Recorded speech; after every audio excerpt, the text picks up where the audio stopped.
देखो Jolly LLB 3 देखने के बाद दिमाग में एक ही नारा आ रहा है, जय जवान जय किसान। देखो आपने जोली 1 देखा था, अरशद वारसी थे, काफ़ी मज़ेदार था, काफ़ी फ़नी था। आपने 2 देखा था, अक्षय कुमार थे। अब सोचो दोनों जोली साथ में आ गए हैं तो तबाही तो मचनी है। अक्षय कुमार सर को हम हाउसफुल 4 वगैरह में जब कॉमेडी करते थे, I don't know for some reason वो सब मुझे समझ में नहीं आता, but when he does these kind of films, जो ग्राउंड लेवल की फिल्म है, ग्रास रूट लेवल की फिल्म है, where he shows his comedy in with a message, I think that works for him.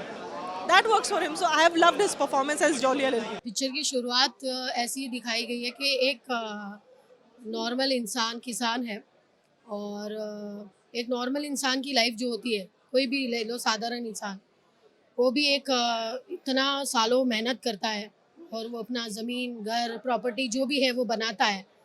और अभी का दौर ऐसा हो गया है कि मेहनत कोई करता है और मलाई कोई और खाता है।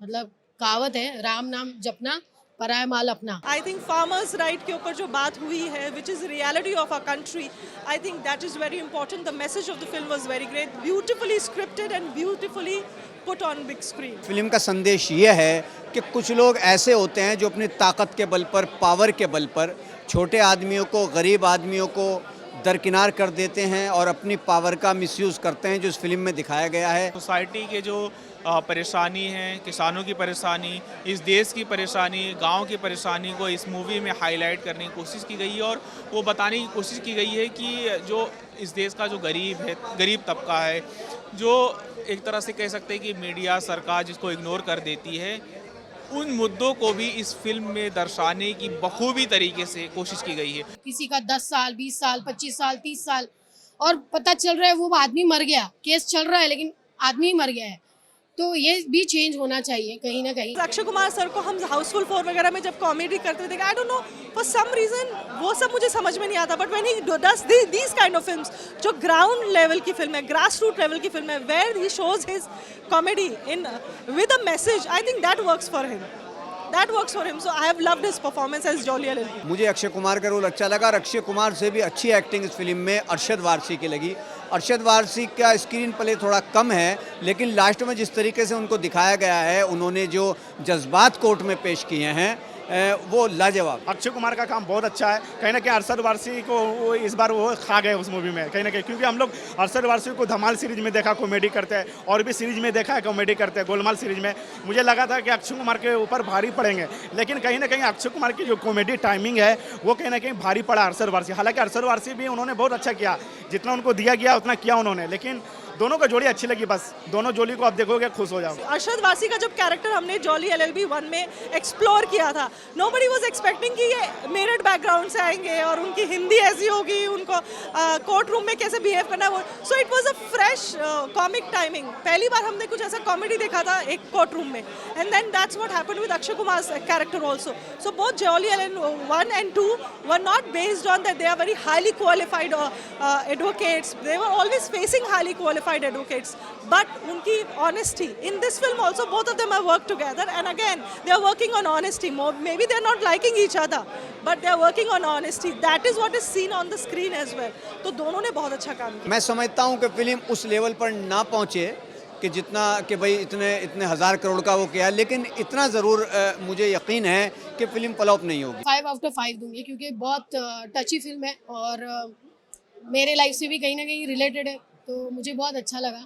और मैं चाहती हूँ कि हर इंसान जो पुलिस स्टेशन कोर्ट कचहरी जो चक्कर में फंसा है वो यहाँ से निकले, क्योंकि बहुत गंदा झोल माया है ये एक तरह का, है ना, तो इसमें से निकले और भगवान सबकी तमन्नाएं और सपने पूरा करे। सर फिल्म में इंसाफ को दिखाया गया, उसको देखते हुए, और फिल्म में सौरभ शुक्ला की एक्टिंग को देखते हुए, अक्षय की कॉमेडी को देखते हुए, अरशद वारसी की जो संजीदा एक्टिंग है उसको देखते हुए मैं इस फिल्म को 5 में से 4 स्टार देना चाहूँ। और जो एक्टिंग है अक्षय कुमार और अरशद वारसी की लाजवाब है, हर किसी को देखनी चाहिए, वॉचेबल है। और मैं तो कह सकता हूँ कि आज के समय में जो फिल्में जो बन रही हैं अश्लीलता पे आधारित हैं, डबल मीनिंग शब्द का इस्तेमाल करते हैं मूवीज़ में, लेकिन इस मूवी में ऐसा कुछ भी नहीं है।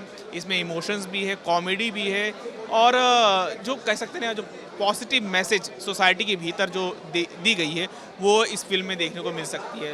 तो हर किसी को ये मूवी देखनी चाहिए।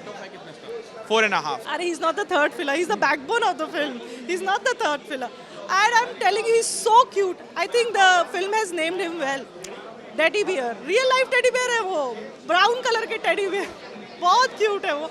And best part about this, the film is wherever he is coming on screen, कुछ light हो रहा है. एकदम से सीरियस रोल से एकदम से हम लोग कॉमेडी में जा रहे हैं, लाइट कॉमेडी में जा रहे हैं, which is good. That's why Saurabh Shukla was chosen and he is absolutely fantastic. Amrita Rao और हुमा कुरैशी का स्क्रीन टाइम ज़्यादा नहीं है, but they have played wives very good. जैसे एडवोकेट्स की वाइफ सेंसिबल होती है because they fight, then both the wives are explaining that you should not do this in your business. I think that's a very sensible decision.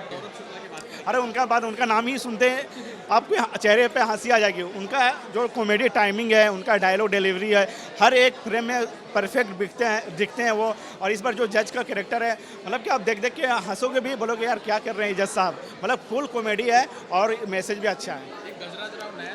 अरे उनका जी, मुझे नहीं लगा था कि गजराज जो हैं हमारे, वो इतने अच्छे तरीके से नेगेटिव रोल को प्ले करेंगे. लेकिन जिस तरीके से उन्होंने किया, बोला कम है लेकिन भाई नज़रों से ही वो दिख रहा है कि ये खतरनाक विलन का रोल दिख रहा है उनका. तो उनका काम भी ज़बरदस्त है. फिल्म में जो जस्टिस दिखाया गया है, इंसाफ दिखाया गया है, ख़ास तौर से वो मुझे बहुत अच्छा लगा है. अक्षय कुमार और अरशद वारसी दोनों साथ आए हैं, दो जॉली आए हैं.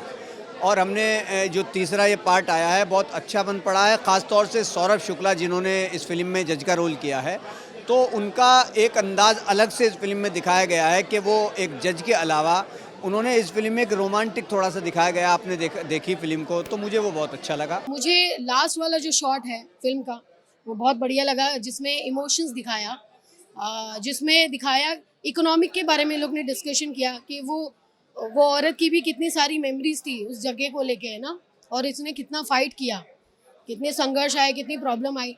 तो जब अपने पे आती है तब पता चलता है. जब जज को टारगेट किया गया था, बोला कि भाई ये तुम्हारा घर है, दे दो, तो then he said that line, भाई मेरा घर है, मेरी मर्जी, मैं कुछ भी करूं. That was the best line in this film. Definitely, क्योंकि देखो पैसा पैसा है. अक्षय और हर्षद शुरू से पैसे के लिए और क्लाइंट के लिए लड़ रहे थे, लेकिन उनको कहीं ना कहीं रियलाइज हुआ कि वो सच्चाई के लिए लड़ना है उनको. और जब उन्होंने सच्चाई के लिए लड़ी तो they have got the victory, उन लोग जीते. I don't want to reveal it to the audience, but I would like to say the message talking about the story that courtroom में ऐसे cases आते हैं, but they die. So यहाँ पे justice की बात हुई है. I think, and the way they have shown how justice has win in the end, I think that's beautiful. Jolly LLB 1-2 का यही रहा है that they show that there is a tycoon and the minority, not the minority, that's very wrong. जो थोड़े से less abled लोग हैं या फिर not very rich लोग हैं, हाँ, not backward, not very financially rich, हमारे social bench के according, they are the ones who are fighting them. और उसको उनको जस्टिस कैसे लिखते हैं. This is what makes you believe that there is still justice. Maybe this is still a film, but आपको ऐसा लगता है नहीं, कहीं ना कहीं जस्टिस प्रिवेल होती है.